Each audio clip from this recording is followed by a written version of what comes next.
Have you ever wondered how some people are able to seemingly travel whenever they want, take time off whenever they want or whenever they need to when something comes up, or are seemingly able to do whatever they want with their days, as opposed to other people who are much more attached to their desk, to their 9 to 5, or to their business? If you have ever wondered more about that first group and what separates them from the second, then that is what I want to get into in today's episode.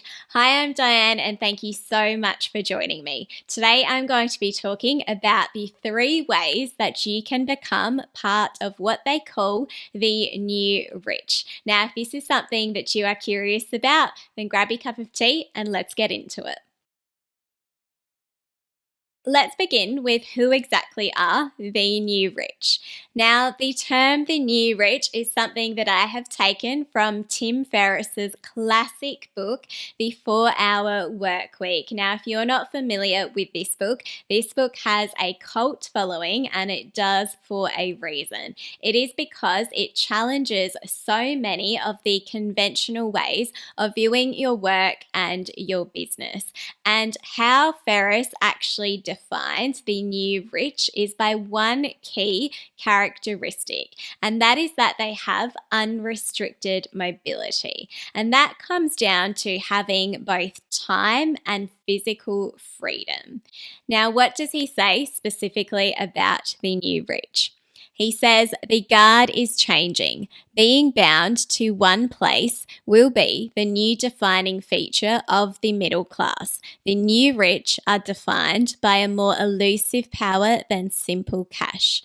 Unrestricted mobility. Now, essentially what Ferriss is proposing is that the reason why the new rich have this unrestricted mobility is because they have set up these systems to be able to have physical freedom and to be able to use their time as they please. So let's start with the first tip, and this comes from one of the fundamental principles in the 4-Hour Work Week, and that is to focus on effectiveness over efficiency. So this is about actually doing the right things as opposed to the buzzword of efficiency. Efficiency can be about doing a lot of things quickly, not necessarily about making sure that you are doing the most important things and in the right way. So let's get into some of the ways that we can specifically break down how to be effective over efficient. So let's start with the first one in effectiveness, and that is the idea of Parkinson's law. Now, if you have listened to or watched my previous episodes, you will know that this is one of my favorite concepts. This is about the idea that a task will expand or swell to the amount of time that you have allocated for it. So its degree of complexity and difficulty will increase if you give it more time. Whereas if you are able to shrink the amount of time that you have allocated to a particular task, you will find that the degree of complexity and difficulty that you also allocate to it is going to decline. So essentially what it is saying is that no matter the amount of time you allocate to a task, you're going to get that task done in that amount of time. So don't spend too much time on something that you can actually dial back. So if you were to, for example, just think about some of the tasks that you complete, is there a way that you could maybe dial some of them back by at least 20% of your time? Just to give you an example, maybe you can go even further with how you're able to dial back the amount of time that you're spending on certain things. Now, the next one is another classic in business, which you may have heard of, and this is the idea of Pareto's law. Now, Pareto's law states that 80% of your outputs will come from 20% of your inputs. So just think, for example, that 80% of your results come from 20% of your efforts, or 80%, for example, of your profits or your revenue will come from 20% of your customers. Now, the next tip that I have in effectiveness over efficiency is to focus on batching. Now, this is the idea of grouping similar tasks together. And sometimes these tasks aren't going to be the most exciting things. They're going to be things like our admin or our emails. They're going to be things that we don't necessarily feel move the needle forward. But when it comes to our business and our work, they're also necessary. So they have to be done. But how can you tackle them in a more effective way? And Ferris proposes that you do this through batching and through having predetermined times of when you do things.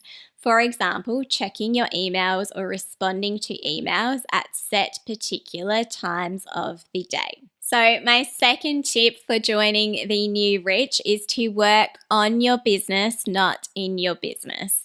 And I just want to open this with a quote from Robert Frost. And he says, "By working faithfully 8 hours a day, you may eventually get to be a boss and work 12 hours a day."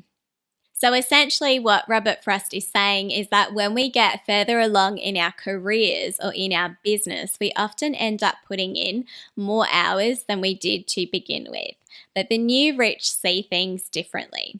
Their goal is that as they get further along in their careers and in their business, to actually be working less hours. They don't want to feel like they are completely irreplaceable in their business and in their career. Their goal is actually quite the opposite. It is to be replaceable.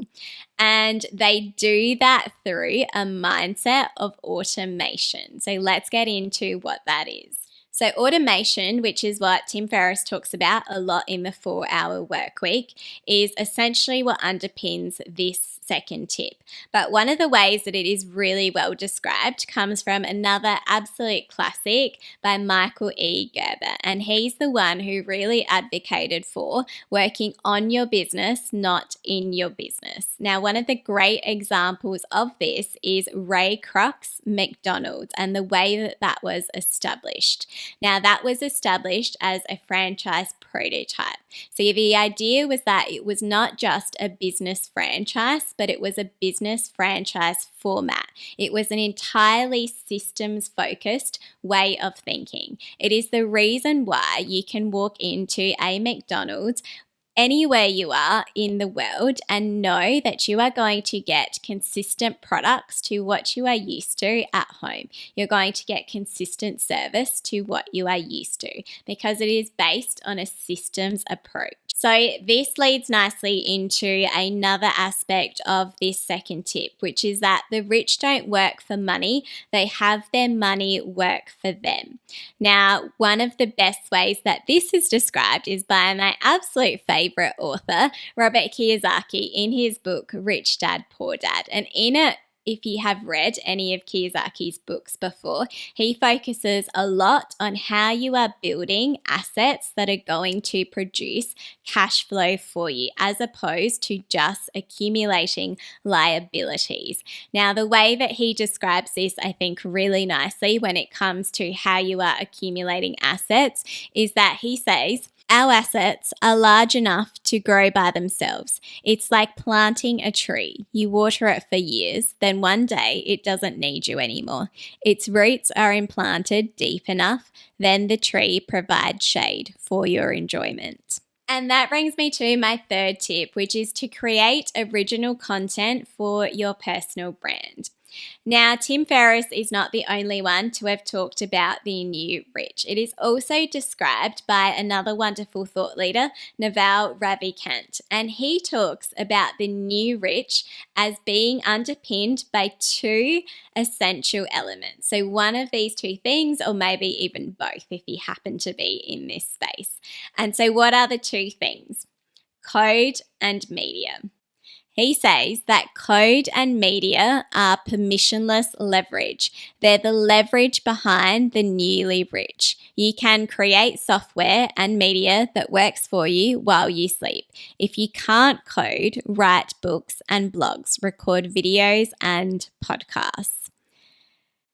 So, obviously, if you can code, that is wonderful. As we know, there is so much opportunity in that space at the moment. But if that is not something that you can do, then it's more likely that you're going to be able to focus on the media part, on the creating content part. So, a really traditional view is to be the person or the organization that is chasing media. So, aiming to be covered by media. Whereas the way that the new rich see media is not to chase the media, but to become the media. So by producing content, whether it is having a podcast, a YouTube channel, having a blog, or having a presence on social media, you are able to increase your leverage and you are becoming the media instead of chasing the media. Now, there is absolutely nothing wrong with having a traditional 9 to 5, but if you are interested in having more freedom, both physically and with your time, then think about how you might implement these 3 tips. Thank you so much for your time. If you found any of this valuable, then do please let me know by liking, subscribing, or commenting wherever you are. I look forward to seeing you in the next episode.